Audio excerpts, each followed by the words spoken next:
Орынды іске жүріп ой таппаған, не болмаса жұмыс қып мал таппаған. Қасиетті болмайды ондай жігіт, әншейін құр бекерге бұлғақтаған дейді Хәкім абай.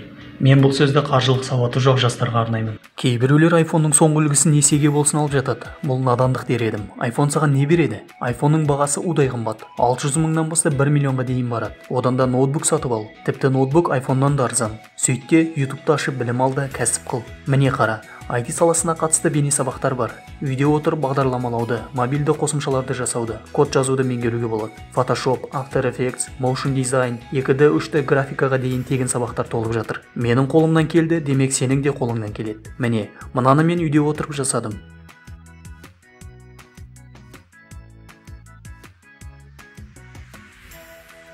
Бәрі ниет пен ынтаға байланысты. Жұмыста жетіп жатыр, табысы да жақсы. Әрекет ет, әрекетте берекет бар. Қаржың мен уақытыңды тиімді пайдалан.